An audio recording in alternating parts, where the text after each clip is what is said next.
welcome to my channel. My name is Carrie Fable. I also go by Cypress Online. And if you are new to this channel, this is not the episode that you should start on.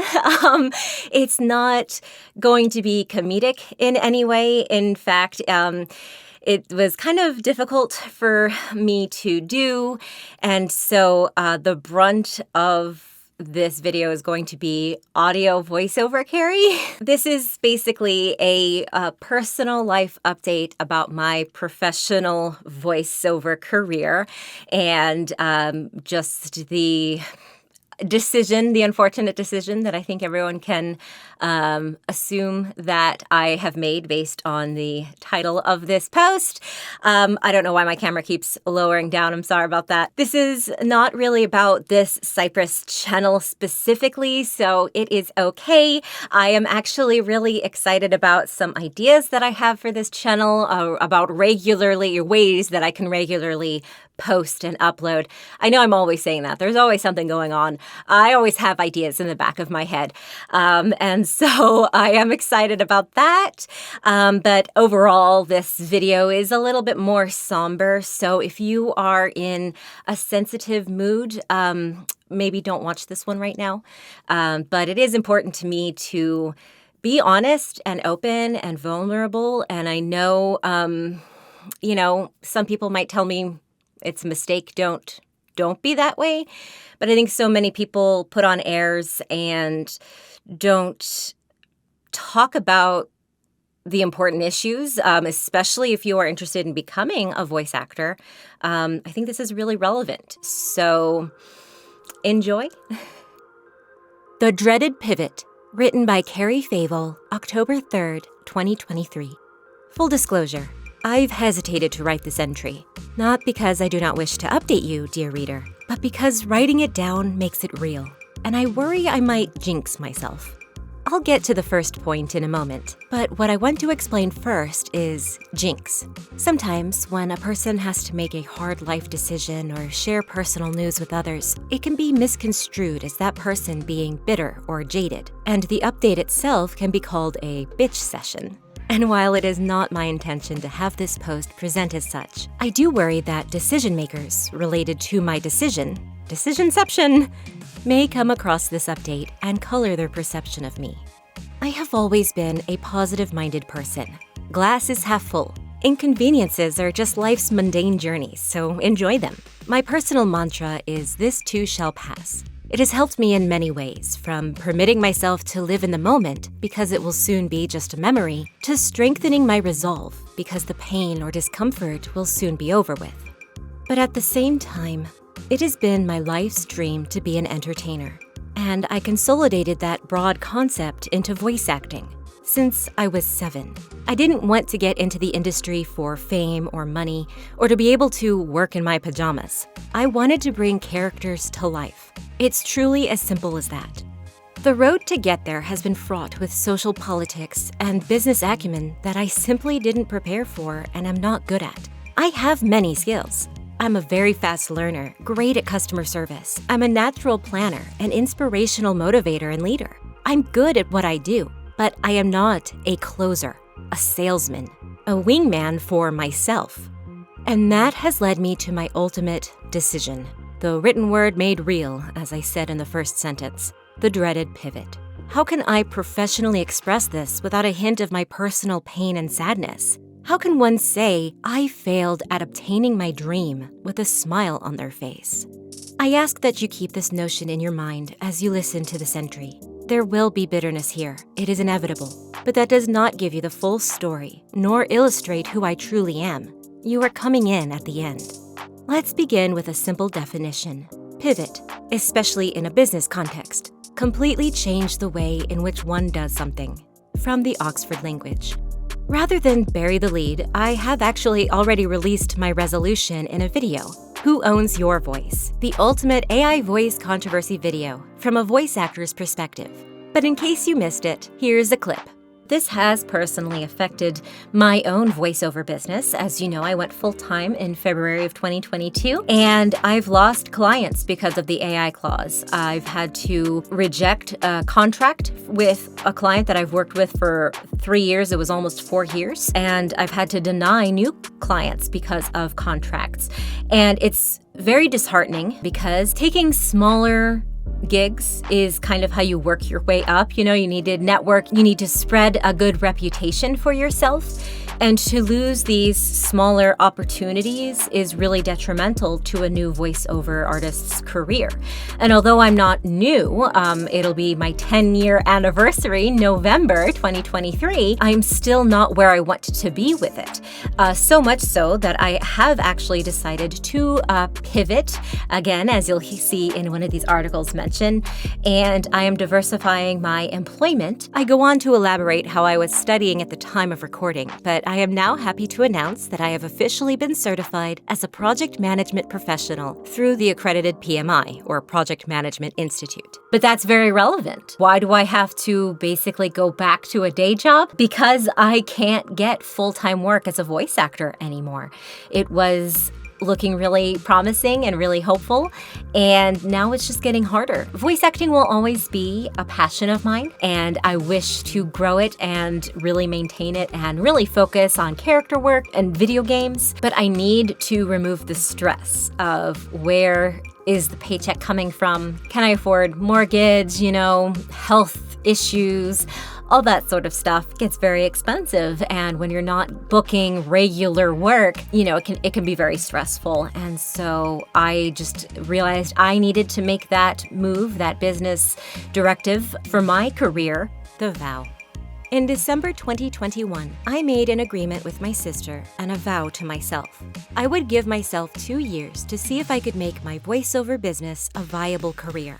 I turned in my notice to my employer first thing after the holidays in January 2022, and in the full month's notice I gave them, I used my free time to prepare for the full-time launch of my freelance side hustle. I made sure I had savings put aside. I had absolutely no debt, aside from the mortgage, but who doesn't have some sort of monthly rent? My VO client relations were going strong, and I was ready to hit the ground running.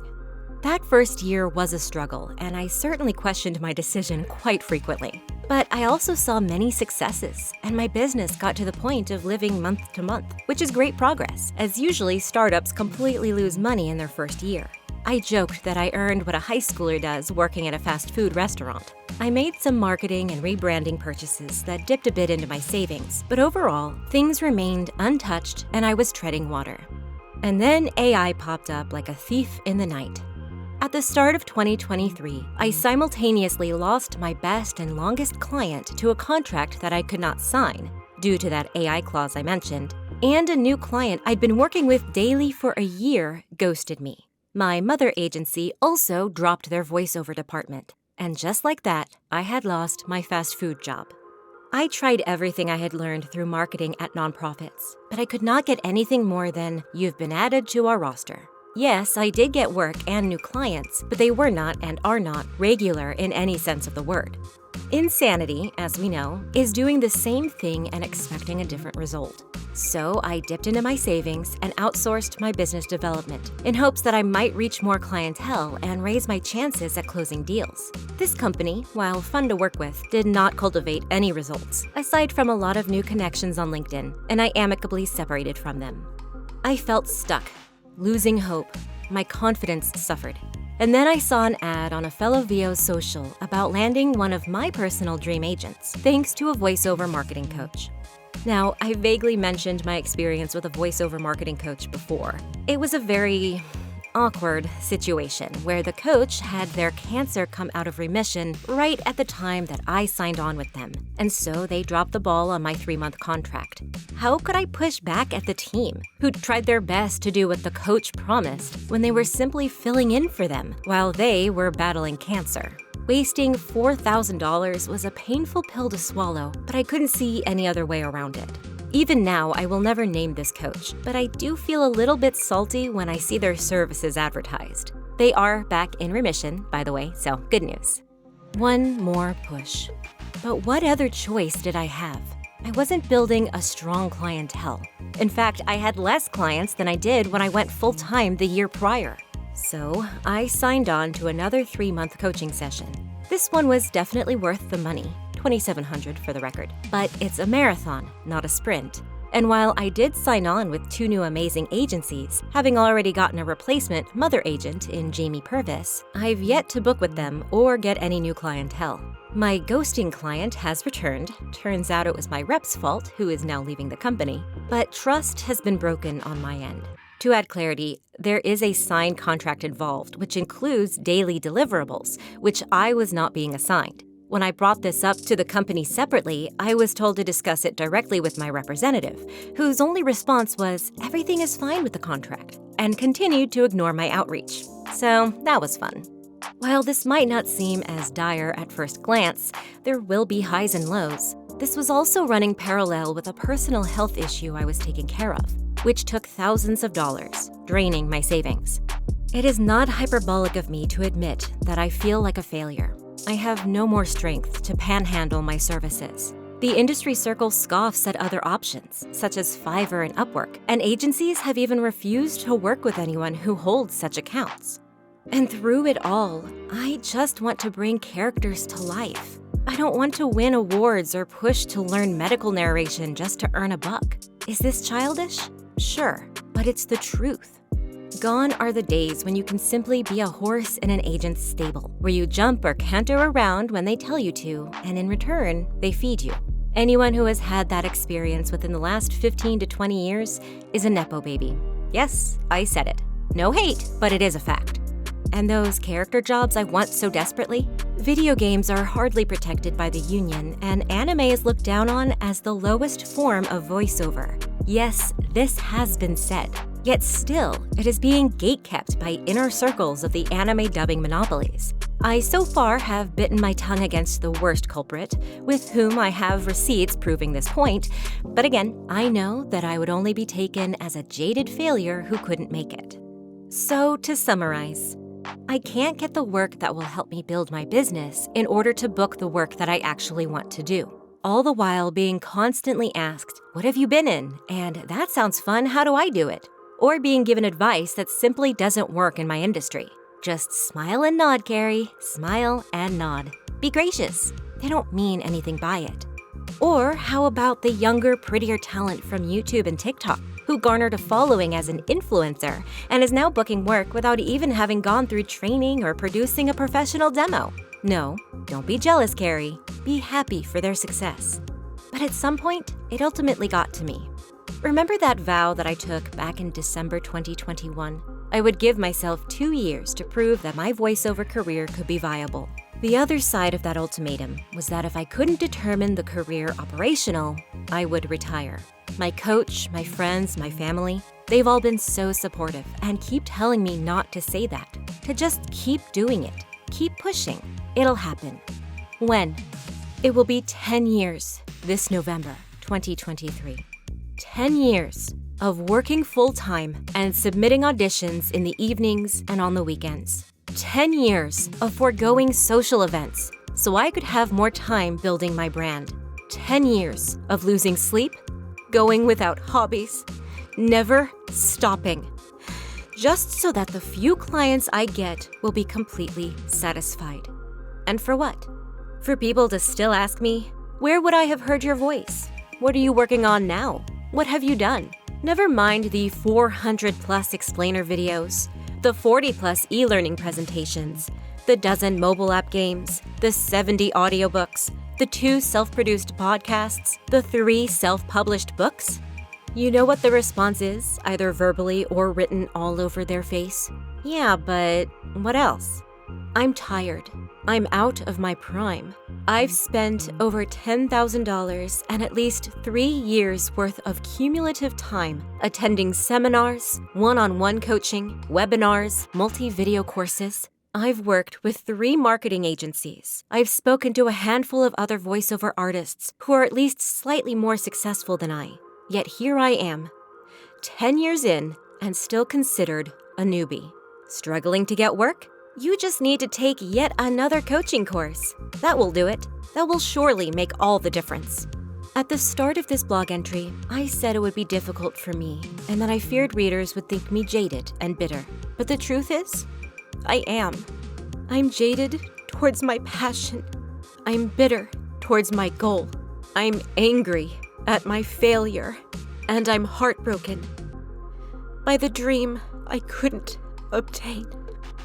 So what's next? Well, the pivot, of course. I vowed to myself that I would let it go, that voiceover would never be a side hustle again. But I simply just cannot do that.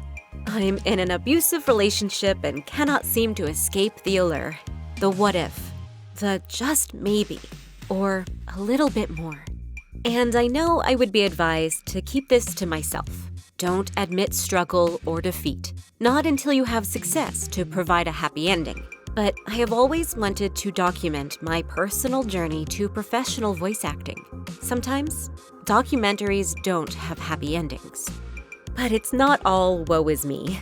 I am now trying to enter the entertainment industry using the skills and talent I know I have as a project manager. Unfortunately, the video game industry is experiencing higher layoffs than ever before globally. So, yet again, I've entered a field with serious competition and I've got to start from the ground up. I will still put out content, YouTube videos, vocal showcases, that sort of thing. But I need to redefine what success looks like for me. And things are a bit in limbo right now. I still have some VO client work. I'll always submit myself to agent auditions, but I need to take a step back for a breather. After all, it's a marathon, not a sprint, right? Who knows where my next step will take me. I hope you got some sort of enjoyment out of that video.